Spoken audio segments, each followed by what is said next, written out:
Él se convierte en un señor autónomo de la guerra a partir precisamente de su segundo destierro. Significaría señor en árabe, ¿no? Sidi, de Sidi árabe, de señor. Porque estamos viendo a Rodrigo Díaz, que es un cristiano, sirviendo a un rey musulmán para luchar contra coaliciones que son de cristianos y musulmanes. Posiblemente en la vida de Rodrigo Díaz el periodo más importante. ¿Por qué formativo?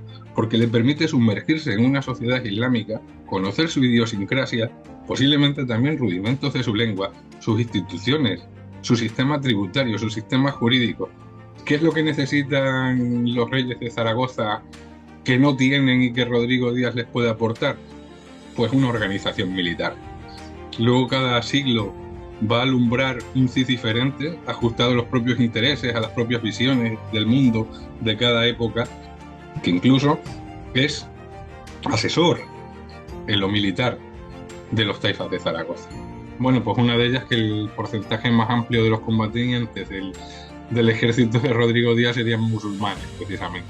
Tal vez encontrar la clave de esa invencibilidad a su propia naturaleza, a sus cualidades psicológicas. Rodrigo Díaz se enfrentó 2 veces a los almorávides. Fue el único líder militar que en un plazo de 25 o 30 años consiguió derrotar a los almorávides.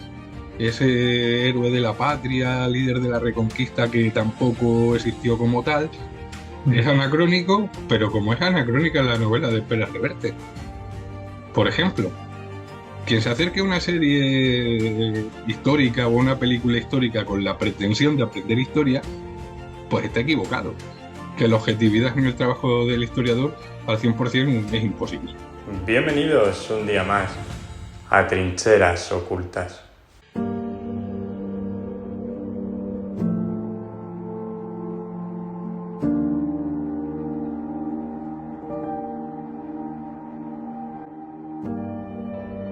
Bienvenidos un día más a Trincheras Ocultas, bienvenidos a este nuevo programa en el que vamos a tener la suerte una vez más de ver esa segunda parte de la entrevista realizada al experto, uno de los mayores expertos en la figura del Cid Campidoctor, del Cid Campeador, David Porrinas. Vais a poder ver por aquí, os lo voy a dejar por aquí, esa primera parte que le realicé, en la que nos metíamos a conocer mejor quién fue el Cid Campeador, tratar de desmitificar su figura y entender muchísimo mejor su leyenda.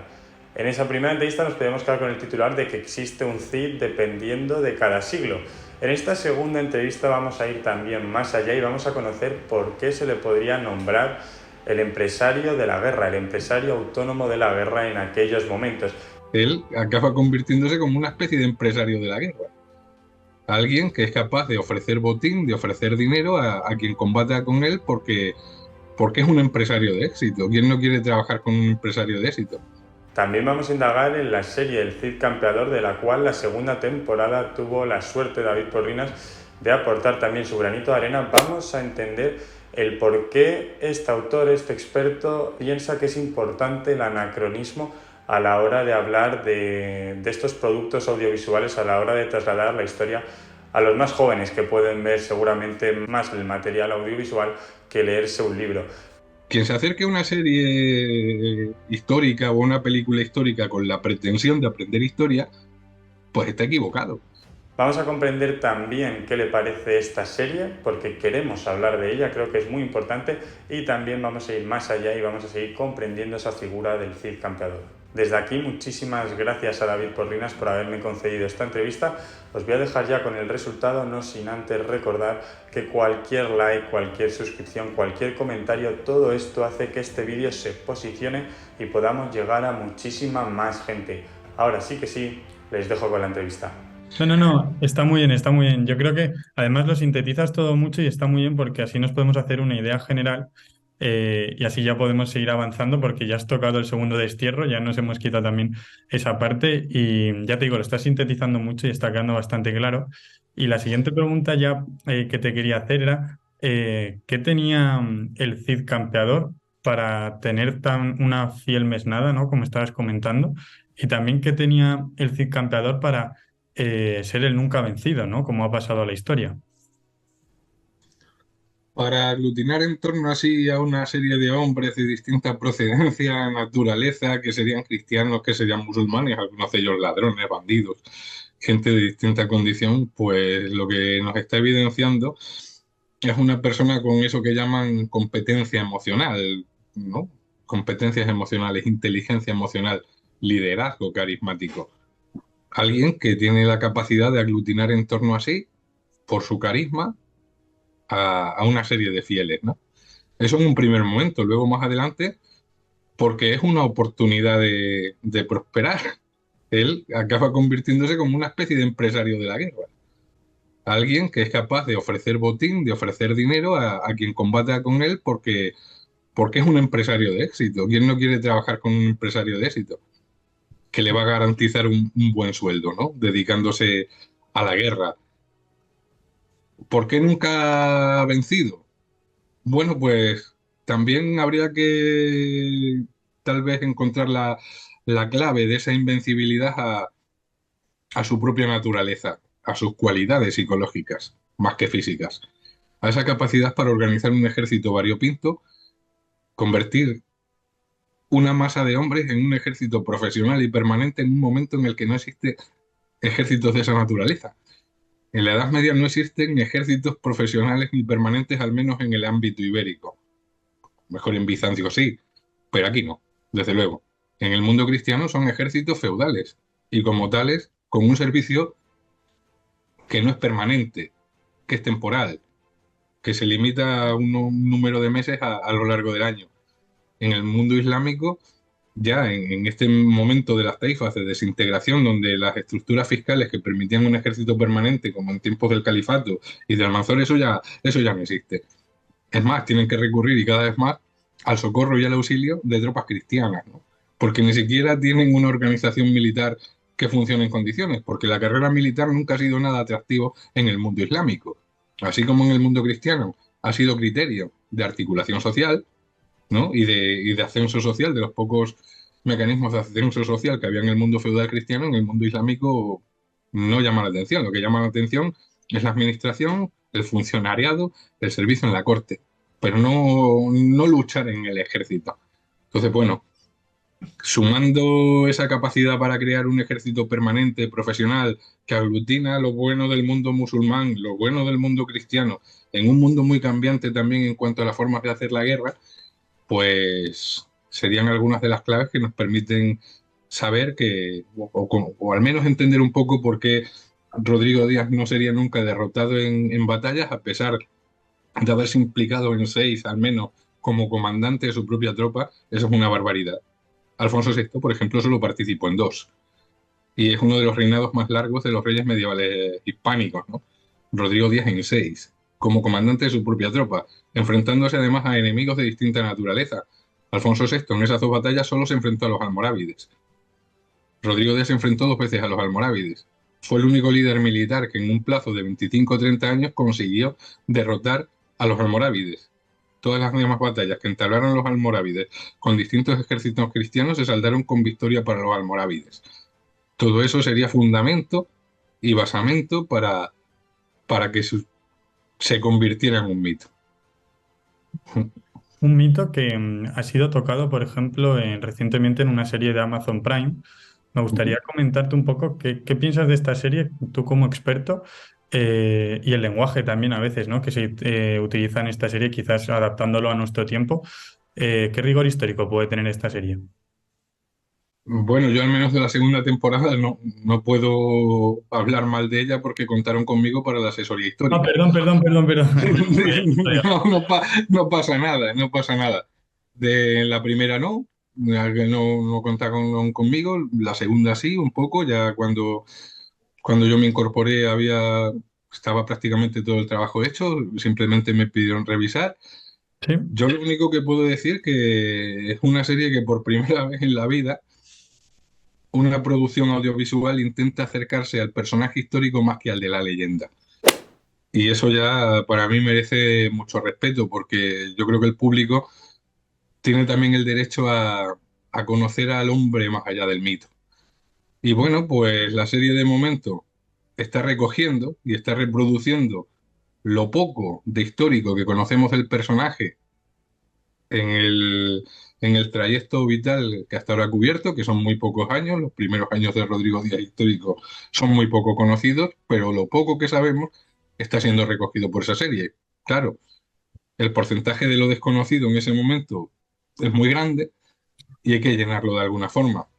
Pero aún con las licencias ficticias, con las licencias poéticas que son necesarias para cubrir ese gran desconocimiento que tenemos, pues creo que los creadores de la serie han intentado que tengan una lógica histórica. Ujú. Se puede haber algunos detalles y algunos aspectos que tú digas, esto no, como el lenguaje este feminista que han dicho y todo lo demás. Desde luego, una película histórica, una novela histórica no deja de ser producto de un tiempo presente, o sea, el tiempo en el que se hace. Si a nosotros nos intentaran vender una serie de la época del Cid, hablando como se hablaría en la época del Cid, Claro, y con eso. las maneras de pensar de la época del Cid, pues no la vería ni Dios, porque nosotros somos personas del siglo XXI, no de finales del siglo XI. Entonces, nos costaría muchísimo seguirlo.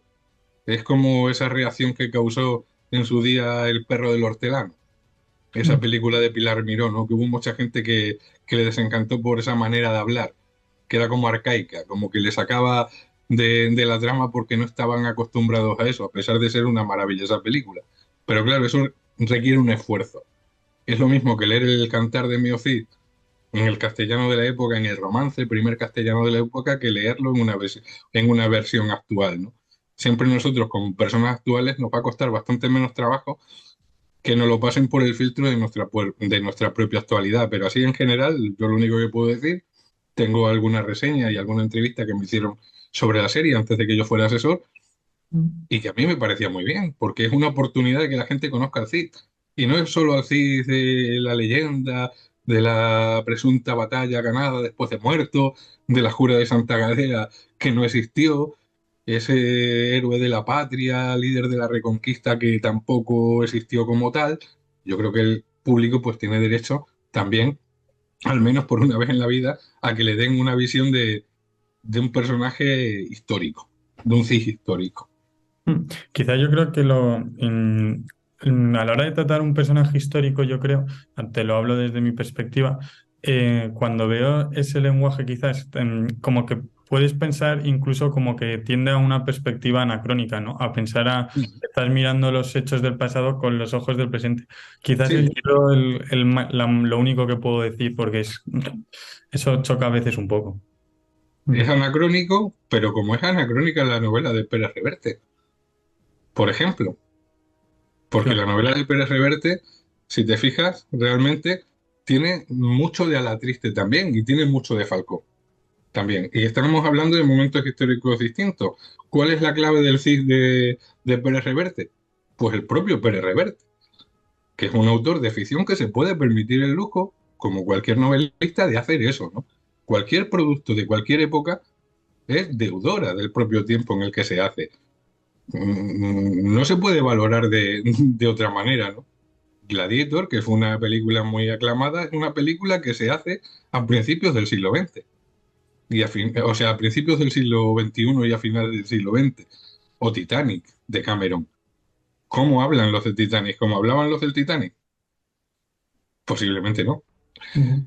Posiblemente hablan algo más parecido al lenguaje que se habla en la actualidad, porque es que si no, no vas a conectar con el público que te va a ver. Quien se acerque a una serie histórica o una película histórica con la pretensión de aprender historia, pues está equivocado. Porque esos productos no están concebidos para eso, están concebidos para entretener. Lo bueno que tienen esos productos es que llaman la atención sobre determinados temas y que generan un interés para aprender sobre esos temas. El siguiente paso sería, una vez creado el interés, irse a estudios, a ser posible irse a fuentes primarias, que yo entiendo que es muy arduo y es muy complicado. No todo el mundo tiene la formación como para poder conocer lo que dicen las fuentes primarias, pero sí al menos las conclusiones de historiadores que son reputados, que siguen el método científico, que no tienen intereses espurios. Y no te estoy hablando ya de que pertenezcan al mundo académico o no, eso es lo de menos. Simplemente que sean rigurosos con el trabajo del historiador, que sean justos, que no estén ideologizados, que sometan las fuentes a crítica y que sean lo más objetivos posible, aun sabiendo que la objetividad en el trabajo del historiador al 100% es imposible. Es simplemente eso, son oportunidades para que la gente tenga una llamada de atención sobre un personaje histórico, sobre un momento histórico, sobre un proceso histórico. Por eso yo estoy encantado siempre que se publica una novela histórica, una serie histórica o una película histórica, porque puede dar oportunidad a un público mucho más amplio al que podemos llegar nosotros de conectar con la historia precisamente y generar un interés que nosotros no somos capaces de generar porque no tenemos tanto alcance, ¿no? Como esas producciones. Bueno, y nos hemos encontrado con el corte de siempre, el corte reglamentario, pero continuamos aquí con la entrevista, continuamos con David y ya para ir acabando, David, te voy a preguntar, cuéntanos si te parece qué información, qué dato has obtenido en rastreando sobre la figura del Cid Campeador, que piensas que la sociedad no conoce mucho y que a ti te haya sorprendido, claro, a la hora de hacer la investigación. Más que datos en sí, serían como conclusiones a partir de unir varias informaciones y coserlas con el razonamiento histórico. Bueno, pues una de ellas que el porcentaje más amplio de los combatientes del ejército de Rodrigo Díaz serían musulmanes, precisamente. Eso vendría a desterrar bastante ese mito de caballero cristiano, de la Reconquista, el gran héroe, el gran paladín cristiano, ¿no? Ese sería uno de ellos. Otro, lo de esa lealtad inquebrantable hacia su rey, que nunca osó enfrentarse contra su rey. Pues eso es algo que analizando la documentación histórica, las fuentes primarias, pues acabas comprobando que no es así. No se enfrentaría en una batalla en campo abierto contra su rey Alfonso, pero sí atacó su territorio. Y además con mucha intensidad. Atacó el reino de Castilla, devastó, saqueó, masacró a unas comarcas en La Rioja del reino de su señor Alfonso, que en ese momento no era su señor.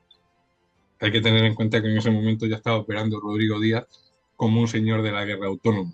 Por lo tanto, estaba desnaturalizado. No le debía fidelidad, ni servicio, ni respeto. Él se sintió agredido por el rey Alfonso y él ataca el territorio del rey Alfonso. Ya está, son los juegos de la guerra del momento. Entonces, bueno, pues serían a lo mejor pues dos Sí. aspectos que pueden chocar a la gente y que son llamativos, porque vienen también a demostrar bastante esa imagen tradicional que tenemos del campeador. El sentimiento, por ejemplo, de restauración de la cristiandad de la época, ¿realmente existía según tu información? ¿Realmente los reyes cristianos querían volver a reconquistar todo el territorio que les había sido arrebatado? En esto sí que estamos hablando de una realidad, ¿no? Sí, sí, sí, sí, sí. La reconquista, aunque no se llame así en estos momentos, sí es una realidad ideológica. Es algo que está en el ideario legitimador y justificador de los reyes cristianos, desde Alfonso III, que estamos hablando del siglo X, ¿no? Sí. Pero cuando eso realmente adquiere carta de naturaleza en condiciones y se rearma y se reafirma, es precisamente durante el reinado de Alfonso VI. Y especialmente a partir de la irrupción de los almorávides. Porque los almorávides vienen además con una idea de guerra santa. Y para contrarrestar la guerra santa, nada mejor que la guerra santa. Precisamente. Hay que mirar los preámbulos de determinados documentos que emiten reyes como Alfonso VI o como Pedro I de Aragón o como el propio Rodrigo Díaz al dotar esa catedral de Valencia, que está impregnado de un lenguaje que es netamente y nítidamente de reconquista, aunque no se llame así, de la legitimidad de recuperación de un territorio que fue ilegítimamente usurpado por los enemigos de la religión. Toda esa retórica reconquistadora, reconquistadora entre comillas, porque no existe la palabra, aunque sí la noción, se está dando en estos momentos del siglo XI, especialmente motivada y muy, muy, muy fortalecida por esa amenaza que tienen frente a los almorávides. Es que los propios papas están en ese ideario. Y en estos momentos los papas son la autoridad supranacional del mundo cristiano. Hay que tener en cuenta que nos estamos moviendo en el marco de la génesis de la primera cruzada, ¿no? Que también tiene esa idea de recuperar unos territorios para la cristiandad que habrían sido arrebatados por los musulmanes. Si nos damos cuenta, es la misma dinámica mental la que motivaría la cruzada y la que motivaría ese avance de los reinos cristianos peninsulares o los condados cristianos peninsulares contra los musulmanes. No sorprende para nada que en un momento relativamente muy temprano, que estamos hablando de principios del siglo XII, cuando Jerusalén se había conquistado en 1099, en ese momento, en esos principios del siglo XII, se está equiparando la cruzada con la hoy llamada reconquista. Entonces, por supuesto, la noción existe. Los reyes lo utilizan. El propio Rodrigo Díaz, en ese documento, está impregnado de esa ideología de reconquista.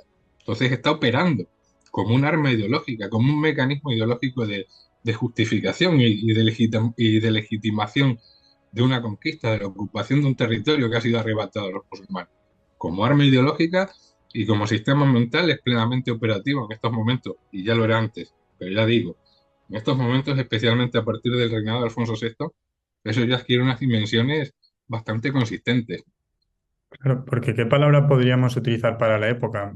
Quizás restauración. Ellos utilizaban restauración, claro, porque era como restaurar la fe y la iglesia, principalmente restaurar la iglesia, la estructura eclesiástica. Es normal que lo que anteriormente había sido una mezquita principal de una ciudad islámica, a pesar de los pactos de capitulación, se acabe convirtiendo en una catedral cristiana y que acaben ahí asentando como obispo a un cluniacense. Se da en Toledo, se da en la Valencia conquistada por el Cid. A lo largo de todo ese periodo que hoy día es llamado Reconquista, que no se le puede considerar un periodo porque hay muchísimos matices y muchos cambios y mucha mezcla. La única sede episcopal, incluso arzobispal, que no se restaura es la de Mérida.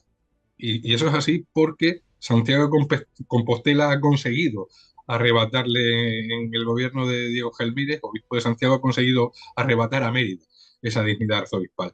Es la única sede arzobispal que no se restaura. Es el único obispado, además, que no se restaura. Todos los demás se restauran. Se está hablando de restauración.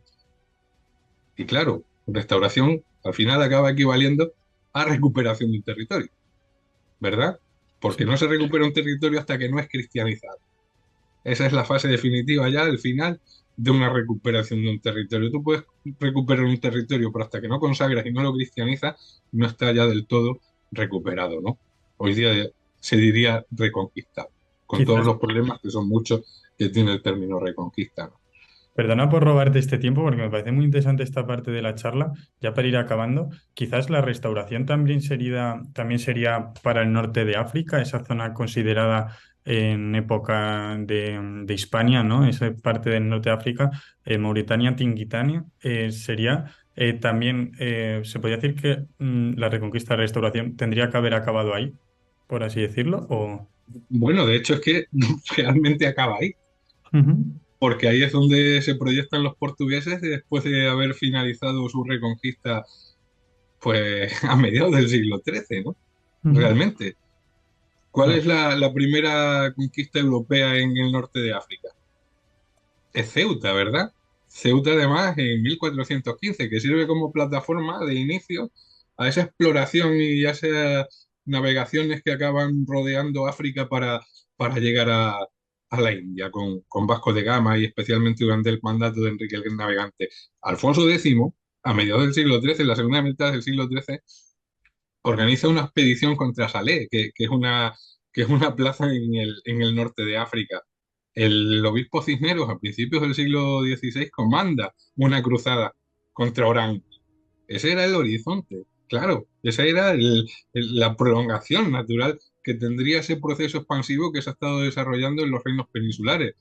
Al final no cuajaría tanto en la zona africana porque no tendría tantos intereses como en aquel nuevo horizonte bastante más interesante que se abre con la conquista de América. Ahí es donde se encuentra la verdadera prolongación de esa especie de reconquista y es más, es muy llamativo que allí se aplican los mismos mecanismos ideológicos y que son las mismas huestes que acaban de conquistar Granada y que tienen esa mentalidad la que acaban dando el salto a América, pero también a Nápoles, en las guerras de Nápoles. ¿No? Esa sociedad que se ha organizado para la guerra y esa aristocracia que ha encontrado su razón de ser y su fundamento precisamente En la guerra ancestral contra los musulmanes necesita seguir manteniendo esa dinámica bélica y proyectarse a otros lugares cuando aquí ya no hay enemigos a los que combatir. Tenemos la parte de Nápoles, pero especialmente muy significativa es la parte de América, donde hay rivales, hay enemigos a los que se puede equiparar perfectamente a los musulmanes, porque no profesan la misma religión. Y se les puede identificar con el salvajismo, como se había identificado a los musulmanes precisamente. Ese sería el horizonte al que sería proyectada toda esa sociedad organizada para la guerra que se había venido forjando durante siglos en la península ibérica en la lucha contra los musulmanes, precisamente. David Porrinas, muchísimas gracias por haber estado hoy con nosotros aquí en Trincheras Ocultas. Perdón por este tiempo que te he robado aquí in extremis al Nada, final, pero muchísimas gracias de verdad por haber atendido aquí en Trincheras Ocultas esta entrevista. nada, muchas gracias a ti, Javier, y mucha suerte con el programa, que espero que vaya creciendo y que vaya más. Muchas gracias por este rato de charla. Un fuerte abrazo. Un fuerte abrazo.